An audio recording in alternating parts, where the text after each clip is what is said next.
with any abilities right there. And Hangzhou once again coming on top.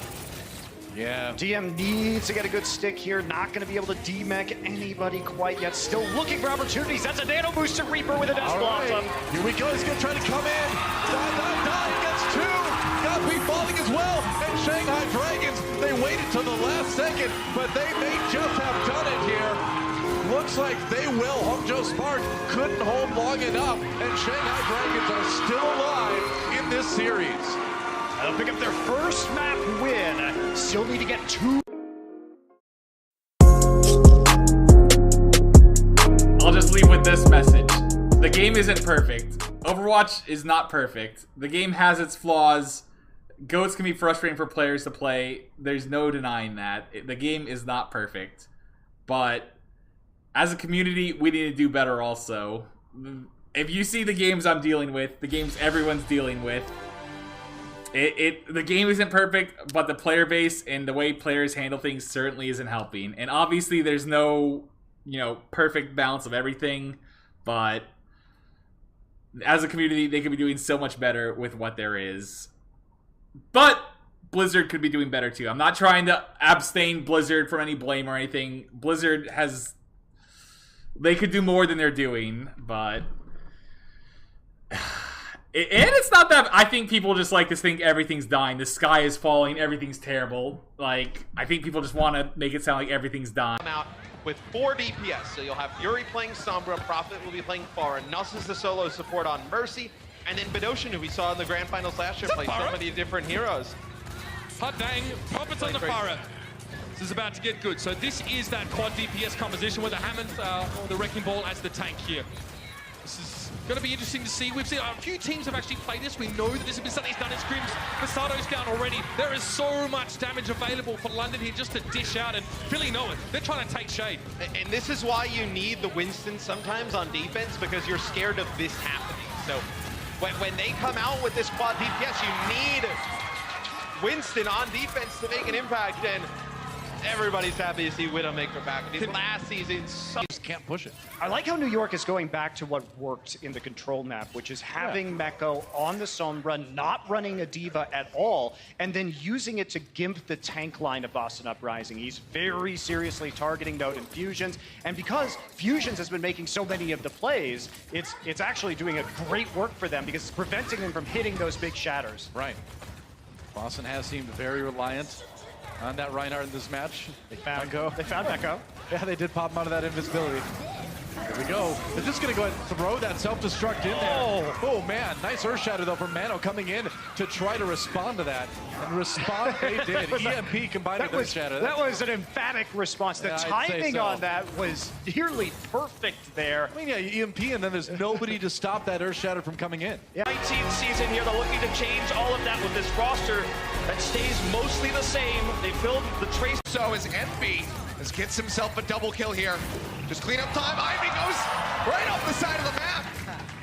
The rest of the Toronto Defiant going to be going over to the crucial. Huge that might just cost there. them the map. Yeah, that's a huge mistake. I don't think they're going to be able to flip it without it. Dante's holding that grab. That's the most important ultimate they needed, and they don't have it. Going to go ahead, use his Transcendence to open up the fight. Dante coming back, grabs ready to go. Throws it down, going to be taken away. Envy snatches that one up. Could this be the turning point? It's 99%. Houston Outlaws just trying to close this one out, but they're so darn low. Dante in point. Both going to be eliminated. Muma trying to stay alive. Jake offers him up a little bit of armor, but I don't think it's going to be enough. It seems like we're going to be going again, Wolf, as the flip gets ready to come through for the Defiant. Dante, we had his first miss in view. You can see he thought the Matrix was fading. It was razor thin, the timing on that when he tossed it through, and it just barely did hit when the Matrix was still out there for Envy. And it turns out this was so lucky for the Defiant. He would not have that counter ultimate there. Might have been the better play, but Toronto Defiant now walk with very few tools forward towards this payload. Envy's staggered here as well. Does get the remake though, just barely. That's gonna buy them some time, but he will get D-Mech once again. The rest of his team is coming back, but it's a free push right now for the Houston Outlaws. They've got one shot at this, and they have no ultimates to speak of. Really good delay, self-destruct, and the sound barrier available from the Houston Outlaws. But oh no! It didn't matter for them the first time out when they had 5 ultimates. Let's see if they can do it with a few fewer. Graviton Surge will come out. They lock up Dante. He's going lower and lower, trying to get that kill. Barely holding on by a thread at the moment. The second strike not going to point. Start ticking up. Toronto Defiant, not losing anybody, but Envy down to half. Need to wait to reaggress. Nice boot back there onto Ivy. Keeps him off the center building. Yakpung into the back. Primal. At the top of that Primal Rage, he's got the corner here. On a Rock is trying to take him down. Boop comes in. He's going to abandon the target. Now dropping in, looking for somebody else. Stunned up, under fire, nearly goes down. Even with Primal Rage activated. No one going to be dead yet. Raucus in the meantime. Without speed boosting and taking the long way. They're just simply going to avoid his damage here by hiding underneath. Yep. And that means he can't hit them. Right. Yeah, we can do it, we can do it. Oh my god. Okay. Reddit grandpa. This is my jam. Огонь по готовности! Okay. Oh my!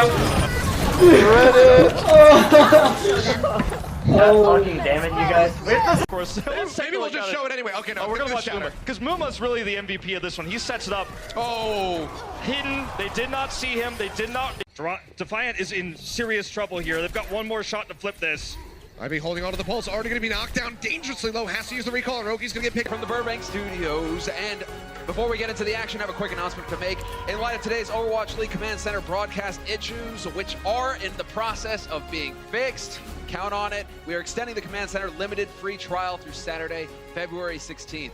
So guys, if you did go ahead and buy the pass, don't worry, they're on it. Twitch, they're awesome. Hex, we're here. Yeah, and people smarter than us are working on issues bigger than us. But we're in the Blizzard Arena in Los Angeles, no place I'd rather be. Got some great matches to get. Fine. Mentioned to me that, yeah, they can play triple-triple. They much prefer to play DPS. So I think for the first time coming out on stage, maybe just let it loose a little bit. Give up on map stage if you have to, but let everybody play what they want to play.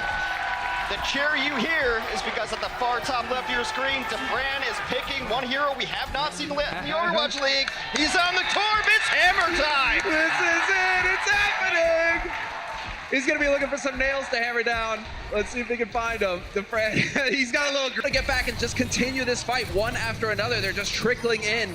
Good focus fire coming in here from Atlanta Reign, and it is looking like they'll get a grip on things and take the advantage in this first map. Hamster in the hole goes down, not the way to die. They need to start getting some kills. Not gonna happen. Atlanta Reign make a grand debut onto the Overwatch League stage. There we go, man in question right there. Getting work done. There was so much discussion around him coming into this league as well. What we could expect, is he gonna be able to handle it on the main? It's just the dance of the triple-triple. There it is, grab straight into Fran. Point blank, looking for the follow-up. Trance has been thrown out from both of the Zenyatas, however, and we will have very few kills to follow up on the grab. 5 good. What a performance from Atlanta so far. 2. Come back from this. I mean, I think the issue with Mayhem that really, as somebody who predicted them to win this match, sort of disturbs me, is that they're coming in to the game 2, and they're playing against a two-way player in Gator. And if they're not winning those maps, you got to be, I think, super concerned. Got to be a little bit worried about that. You also need to be worried when your opponent is comfortable running Torb. Let's take a look a little bit deeper here at Defran from our first game. Okay, so he rolled straight out of the gates with that Torb pick, and if it's any map you can do it on, it will be... Play by Tavik to shut down Defran. The Transcendence probably came in from Atlanta, hoping that we're going to keep Defran alive, or we're going to grab off the back of this. Tavik made sure that plan was all for naught. Just got rid of him immediately. Well, okay, right here. Catch him out. Swan getting taken for a ride. No healing him that time. Perfect work. And this could be the opening here for Atlanta to start making some serious progress on this payload. You really don't want to lose your Reinhardt first in a mirror matchup of triple-triple. You need that opening kill. Catch somebody out of position here, but it is tough. Florida might be better served to be reactionary in this particular instance. Be reactionary with your Graviton. Use it defensively if you must. Use your support ultimates defensively. Yes, you don't need to win this fight really strong. You would like to hold on to these ultimates. Getting 1 or 2 kills without ultimates almost wins you the defense on these points. Exactly right. There it is. Already the trance. And this is just ult fiesta. Ults everywhere. Bit chaotic, but already we're seeing them wear down. Florida Mayhem doing a great job holding so far. Good stagger there on the sound barrier coming out from Chris, keeping his team alive, but the grab gets thrown in. 3 quick kills here for Atlanta Reign. taking advantage, and they will finally make some progress. Able to section off a part of that team and then swinging the hammer. Fire Strike comes in, a ton of damage from the Reiner. Now it's all about playing the delay game. They get a little bit of body on the point. Nice holding of the angles here. They might just try to use displacement, and that's it. A good job of keeping it together, however. But Atlanta now back up to full strength. These sound barriers are connecting on everybody. Each man hit a 5 barrier. Now we're into the big ultimates here. DeFran chunks it away. Grab, he says, I'm a one-man wrecking crew. Grabs, hits a giant shot into it. Everyone else contributed, but we like the people who show up for the kill feed. DeFran with a monster play. When you've got 100 energy and everybody's all grouped up nice and neat for you to melt.